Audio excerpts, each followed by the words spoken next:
the incredible. Witamy Was serdecznie, miodomaniacy, miodopijcy, miodofile. Znajdujemy się po raz kolejny w Miodosytni. Ze mną znajomy może już z wcześniejszego odcinka Michał Imbiorowicz. Główny miodosytnik, czy jakby można się przedstawić? No, jeżeli można tak powiedzieć, no jesteśmy u nas w Miodosytni w Przybrodzinie nad Jeziorem Powickim, czyli Wielkopolska. Jestem pszczelarzem, miodosytnikiem, rolnikiem. No, robię wszystko tutaj w koło, co jest w naszym gospodarstwie. No i też zajmuję się syceniem miodu pitnego, czyli jego produkcją tutaj u nas na miejscu w Miodosytni. Czy sam to wszystko ciągniesz, czy masz jakąś pomoc tutaj w produkcji miodu, w zbieraniu miodu? No mam moją piękną pomoc, czyli żonę, tak, która też pomaga przy produkcji miodu pitnego.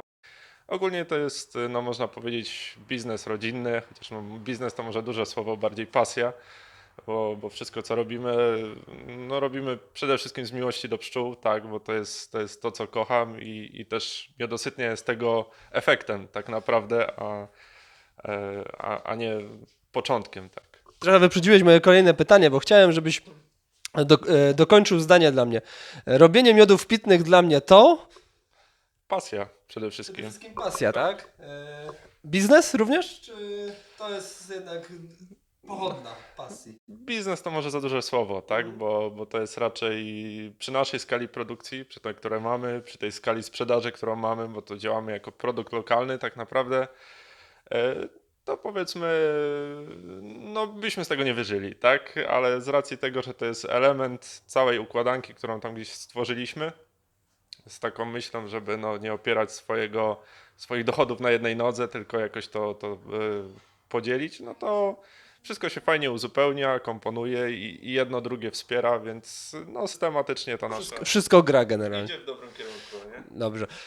To jeszcze takie pytanie, no, bo Miodosytnię otwierałeś dosyć niedawno stosunkowo, bo kiedy zaczęliście dokładnie? Chyba to był 12 rok, założenie firmy, a sama produkcja, no to niestety jeszcze chyba były 2 lata, zanim ruszyliśmy z pierwszymi nastawami miodów pitnych, ale no to już kwestie prawne tutaj zrobiły swoje. W każdym razie stosunkowo niedawno. Czy łatwo jest otworzyć Miodosytnię w Polsce? Nie. Nie, dziękujemy. Może no, powiedz nam coś więcej. Dlaczego nie jest to taki łatwy proces, żeby otworzyć Miodosytnię?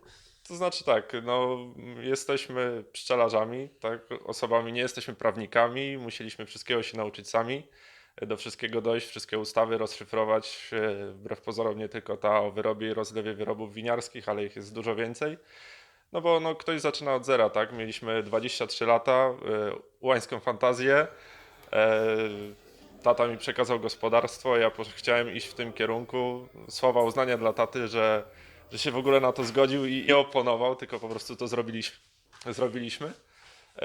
No, musieliśmy do wszystkiego dojść sami, nie było nas stać na doradztwo, na jakieś, nie wiem, pomoc prawną, czy jechać do kogoś i się dowiadywać, jak to robić, no bo każdy ma... Praca u podstaw, taki naprawdę prawdziwy rzemieślnik, bo najpierw zbierasz swój miód. To jest ten pierwszy etap, powiedzmy, produkcji miodu pitnego, a następnie no, jesteś miodosytnikiem. No tak, od tego zaczynamy, tak, bo najważniejsze dla nas są pszczoły i pasieka, bo to jest najważniejsze dla mnie, to jest moja pasja. A miodosytnia też powstała po części z tego powodu, że żeby móc mieć więcej tych uli, więcej miodu produkować, no to trzeba go gdzieś sprzedać. Nie? Na chwilę obecną, no to też już nie ma problemu ze sprzedażą tego miodu, ale no wtedy na początku jeszcze były taki moment, że trzeba było wybrać albo tą sprzedaż hurtową po niskich cenach, albo wymyślić coś samemu, co zrobić z tym miodem, tak? No i stąd też ten pomysł na miodosytnię, żeby no, podwyższyć wartość tego miodu. Jakby tu nie ukrywać, po prostu ekonomia no, wygrała i jest no, o wiele lepsza dla miodu pitnego, no nie? To jeszcze takie pytanie, bo zaczynałeś od pszczelarstwa. Ile macie uli?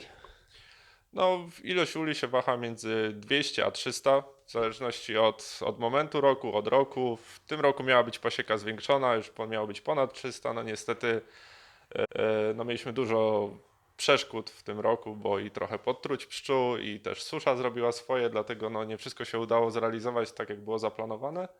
Ale mimo wszystko no, zbiory miodu koniec końców no, są powiedzmy na takim dobrym, zadowalającym poziomie, co też pozwoli nam tą produkcję utrzymać, kontynuować i robić też to co no, muminki robią zimą, czyli miód pitny, nie? To jeszcze takie, powiedzmy, pytanie, porada dla innych pszczelarzy. Jaka jest minimalna ilość rodzin pszczelik w ogóle, żeby myśleć o otwieraniu miodosytni? Albo przynajmniej część produkcji przeznaczyć na miody pitne. To wszystko zależy od indywidualnych tam powiedzmy no, potrzeb czy możliwości pszczelarza, tak? Jeden pszczelarz ma 5 uli i zbiera ileś tam miodu, drugi ma 50, 100 czy 500 tych uli i też zbiera o wiele więcej tego miodu. No pytanie, jak kto ma pomysł na swój biznes i jak to chce zagospodarować. Myślę, że nie ma granicy ani za mało, ani za dużo. No raczej tutaj no po prostu trzeba się odważyć, trzeba to spróbować zrobić, tak, no przebrnąć przez te problemy wszystkie legislacyjne, nie, no bo to jest jednak skomplikowane.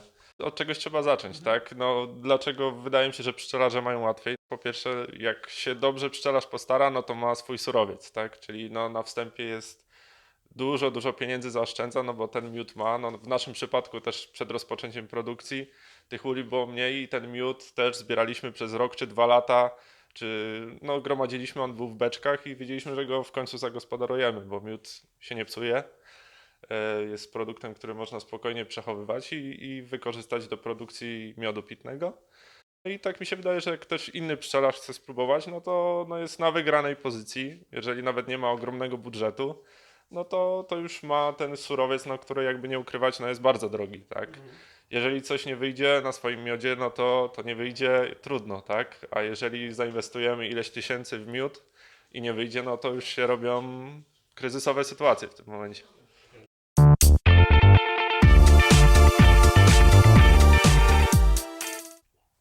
Miód, czyli ten podstawowy produkt. Czy cały miód pozyskujecie z własnej pasieki, czy bierzecie miód od kogoś jeszcze? Miody są z naszej pasieki. Pasieka jest dosyć duża, jest wędrowna. Naprawdę robię wszystko, żeby tego miodu było sporo, żeby te zbiory były no, na dużym poziomie i tak naprawdę no, wychodzi do tej pory to całkiem nieźle. No, dlatego też zapasy miodu do naszej produkcji mamy wystarczające na chwilę obecną. Mówisz, że wędrowna. Czy z tego regionu tutaj rejon Jeziora Powickiego pozyskujecie, czy nie bardzo? No tutaj większość, czyli sam okres maj, czerwiec, tutaj no, staramy się, żeby te pszczoły były w okolicy, bo pożytku, czyli kwitnących kwiatów jest do tej pory wystarczająco. Zresztą sami mamy gospodarstwo i siejemy dla pszczół na przykład facelię czy grykę. A drugą część sezonu, która normalnie tutaj już jest martwa w zasadzie dla pszczół, czyli przygotowanie do zimowli, my z naszymi pszczołami jeździmy na grykę, czyli na północ Polski, okolice tam gdzieś Koszalin, tak w przybliżeniu. No i tam zbieramy surowiec do naszego no, flagowego produktu, czyli żądła. O czym wspomnimy jeszcze za chwilę. Na razie zaczynamy od podstawowego produktu, czyli samego miodu.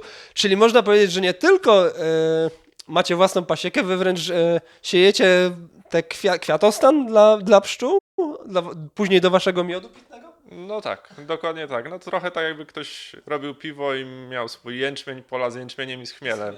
Słyszałem, że jest jeden browar na świecie, który tak robi, gdzieś w Belgii. O tym słyszałem. No my jesteśmy jedyni, jeżeli chodzi o miody. Możliwe, że miodosytnej powstaje coraz więcej. To powiedz jeszcze coś o tym regionie. Czy to jest jakiś ekologicznie czysty region, gdzie znajdujemy się? No tutaj, gdzie jesteśmy, no to moim zdaniem to jest perełka Wielkopolski. Takie no, małe Mazury w centrum Polski. To jest obszar Natura 2000, czyli chroniony pod różnymi względami. No plus Pszczoły mają tu dobrze, tak? pszczoły mają dobrze, największe jezioro w Wielkopolsce, czyli Jezioro Powickie, raj dla żeglarzy, dla wędkarzy. No mamy sporo turystów tutaj w okolicy, czy w Czasowiczów, czy osób, które mają domki letniskowe. No to są też główni odbiorcy naszych produktów, nas tu odwiedzają w naszym sklepie na miejscu. No i współpraca się układa idealnie.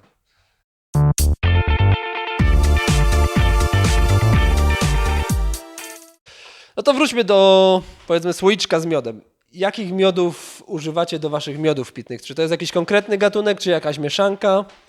W zasadzie to, co zbierzemy, czyli praktycznie każdy miód wykorzystywaliśmy już do produkcji miodów pitnych, i gryczany, i lipowy, i faceliowy, który najczęściej idzie, ale też rzepakowy, bo niektórzy mówią, że rzepakowy się nie nadaje do miodów pitnych. Wydaje mi się, że to jest kwestia dobrania innych składników też, czy to będą miody owocowe, czy to będą miody korzenne. Do każdego idzie dobrać odpowiedni miód i go wykorzystać. No tak, ale czy każdy z waszych miodów, które produkujecie, to jest taki blend miodu facyliowego, rzepakowego, gryczanego, czy macie na przykład, nie wiem, single honey? No, single honey to jest żądło, czyli na miodzie gryczanym bez żadnych dodatków. Tutaj nie ma kompromisów w tym momencie, bo chodzi o to, żeby wyciągnąć ten aromat, smak miodu gryczanego. A pozostałe miody, no na przykład dzikie pszczoły, no to jest, no można powiedzieć, że blend w tym momencie facelia i lipa z przewagą miodu faceliowego, czyli tego naszego tutaj lokalnego, który nie wszyscy znają ten miód. Jest bardzo delikatny w ogóle, taki aksamitny. Ja zauważyłem, że miody pitne na miodzie faceliowym są takie wręcz aksamitne. Tak, tak. No miód faceliowy sam w sobie jest, tak, dla mnie określenie miód miodowy, tak. Nie ma żadnych pozostałych innych aromatów takich specyficznych, ciężkich czy delikatnych, jak rzepakowe czy gryczane są specyficzne. Facelia jest po prostu taka idealna właśnie do takiego klasycznego miodu, no jak u nas są dzikie pszczoły. Muszę cię o to zapytać, skąd nazwa żądło, bo to jest taki wasz, no flagowy chyba produkt, może się mylę, ale wiem, że kryje się sekret za tą nazwą. No tak, nasz w sumie pierwsza przygoda z miodem gryczanym to było chyba 4 lata temu, kiedy wywoziliśmy pszczoły no, ponad 200-250 km stąd. No to było ekstremalnie hardkorowe jak dla nas, bo nikt, nie wiem, w okolicy wcześniej czegoś takiego nie robił. Gdzieś tam w prasie czytałem, że to jest możliwe. No, zapakowaliśmy nasze ule na busa, na przyczepę, no i ruszyliśmy w Polskę w nocy. No a po dotarciu na miejsce przed rozładunkiem, no niestety przygoda nas spotkała, no bo bus poległ przed górką taką na łące, po prostu nie podjechał. No ale no, my się nigdy nie poddajemy, więc do przodu, do tyłu, do przodu, do tyłu. Próbowaliśmy wyjechać, podjechać. No a pszczoły niestety zniosły to gorzej niż my. W sensie no rozłościły się ekstremalnie, tak jeszcze nigdy w życiu nie widziałem, żeby takie były agresywne pszczoły, no po prostu się wytrzęsły na tej łące czy na tym dojeździe. Efekt tego był taki, że przy rozładunku uli, no to było ekstremalnie, było tyle urządzeń, że jak jeszcze nigdy w życiu, tak? Mój pomocnik latał, kwiczał po łące, po prostu nawet byliśmy w kombinezonach całkowicie ubrani, tam nie było mowy, żeby pszczoła się gdzieś dostała. A i tak się dostało. I tak się ładowały w każdą możliwą gdzieś tam szczelinę w kombinezonie. No i Zapytam się, czy wtedy już powstał, powiedzmy, pomysł na nazwę, czy dopiero później, jak już opuchlizna zeszła? znaczy, no jak już zrobiliśmy ten miód na gryczanym, no to był pierwsza nazwa, pierwszy pomysł, który nam przyszedł do głowy, właśnie żądło i tak to połączyć całość właśnie z tym no, epizodem, tak to można powiedzieć. No podciągnijmy już ten temat żądła, żądlenia. Żądło zdobyło również jakieś medale, tak? To jest jeden z takich bardziej utytułowanych miodów pitnych, można powiedzieć, w Miodosytni Imbiorowicz, tak? Tak, żądło no to jest srebro na Mazer Cup w 2016 chyba, tak. Bardzo prestiżowy konkurs, najbardziej prestiżowy konkurs, jeżeli chodzi o miody pitne. Tak, no to był właśnie w kategorii właśnie miodów odmianowych, tak, tutaj, znaczy miodów single honey, tak, można byłoby to nazwać. No dla nas mega wyróżnieniem, mega dumni z tego jesteśmy. No sam konkurs największy na świecie, wydaje mi się, że jeszcze taki trochę nieznany, niedoceniany w Polsce, no chwalimy się tym, ale to też nie do końca ludzie tutaj wiedzą o co chodzi. Dużą przebitką w tym momencie jest, że mówimy, że to jest największy konkurs miodów pitnych na świecie, no to wtedy no, idzie to zaakcentować, tak. Rozumiem.